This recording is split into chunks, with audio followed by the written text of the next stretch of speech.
जहाँ चार रास्ते आकर मिल जाते हो उसे चौराहा कहते हैं। ये बात तो आप सभी लोग जानते हैं, मगर चौराहे पर बुरी आत्माएं भी रहती है। ये बात शायद सभी नहीं जानते होंगे और ना ही इसे सच में मानते होंगे।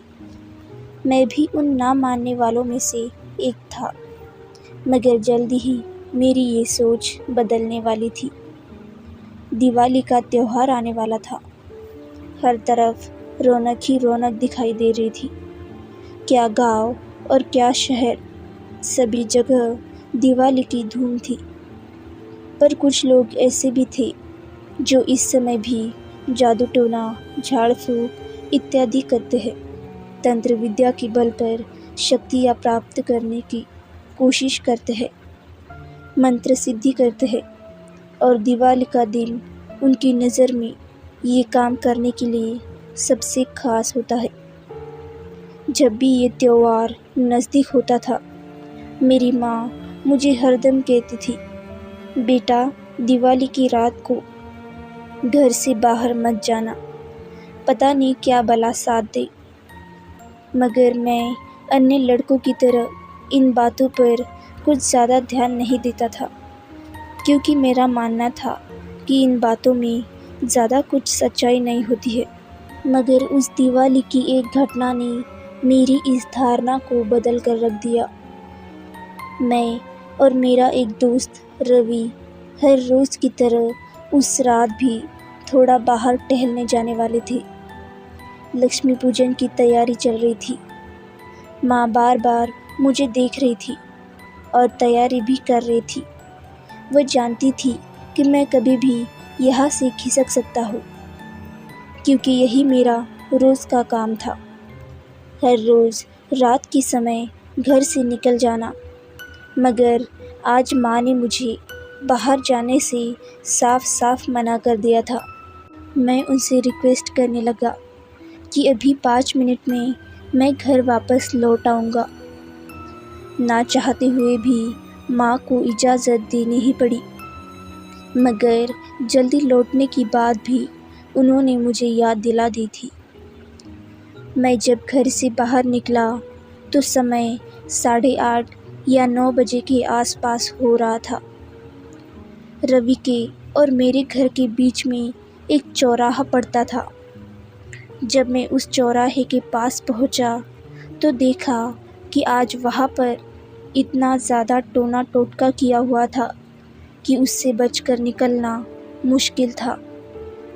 खिल बताशे, मिठाइयाँ, लाल सिंदूर जैसा उस चौराहे के बीचों बीच रखा हुआ था।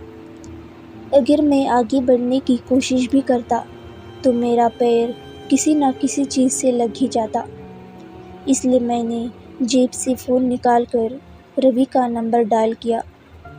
उसने फ़ोन उठाया और कहा कि मैं 5 मिनट में आता हूँ।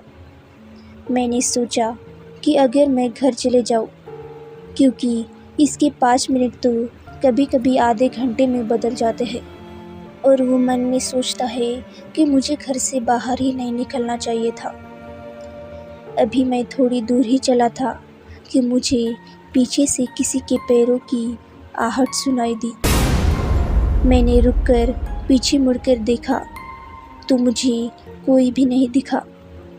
रात ज़्यादा नहीं हुई थी, मगर थोड़ी सर्दी बढ़ गई थी, इसलिए कोई भी रास्ते पर नज़र नहीं आ रहा था सिवाय मेरे। जब मुझे कुछ दिखाई ना दिया तो मैं फिर से चल पड़ा। अभी मैं कुछ कदम ही चला था कि इस बार मुझे तेज़ तेज़ कदमों की आहट सुनाई दी, जैसे कोई दौड़ रहा हो। अब मैं चौकन्ना हो गया। आसपास कोई नहीं था, तो फिर ये चलने की और दौड़ने की आवाज़ कैसे आ रही है? मैं कुछ समझ पाता उसके पहले ही मेरे कंधे पर किसी ने पीछे से हाथ रखा और मैं एकदम से उछल पड़ा। क्या हुआ भाई, तुम ऐसे उछल क्यों पड़े? रवि का यह स्वर मेरे कानों में पड़ा। हाँ, वो रवि ही था। मैंने राहत की सांस ली और उसके साथ गांव से बाहर की ओर चल पड़ा। अभी मैं गांव से थोड़ा बाहर ही निकला था कि मेरे फ़ोन की घंटी बजी।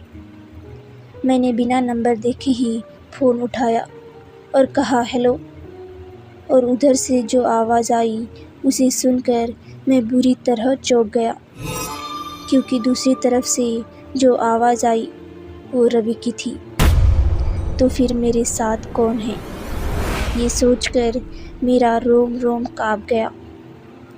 कुछ सर्दी का असर और कुछ खौफ के कारण मैं काँप उठा। मैंने एक नज़र उस पर डाली जो मेरे साथ रवि बनकर चल रहा था। वो मुझे देखकर मुस्कुरा रहा था और धीरे धीरे उसके चेहरे में कुछ बदलाव से आने लगे। उसका चेहरा भद्दा और कुरूप होने लगा। मेरी छठी इंद्रिय ने मुझे खतरे का आभास कराया और अगले ही पल में उल्टे पैरों वहाँ से वापस भागा। मुंह से चीखें निकल रही थी और मैं सीधे भागे जा रहा था। घर के दरवाजे पर पहुंचकर मैं धड़ाम से नीचे गिर पड़ा और डर के मारे बेहोश हो गया। अगले दिन मेरे मन में यही सवाल उठ रहे थे कि मुझे यूँ डराने वाली कौन सी बला थी वो। क्या टोने टोटके वाले चौराहे का भूत था? रवि कह रहा था, अच्छा हुआ कि तुम ठीक समय पर वहाँ से भाग आए, वरना तुम्हारे साथ कुछ भी अनहोनी हो सकती थी।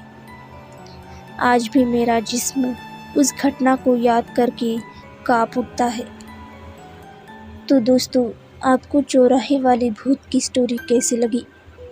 अगर अच्छी लगी हो तो हमारी वीडियो को लाइक करें, और अगर आपने अभी तक हमारे चैनल को सब्सक्राइब नहीं किया है तो सब्सक्राइब कर लें और बेल वाले आइकन को प्रेस करना मत भूलना। Bye bye.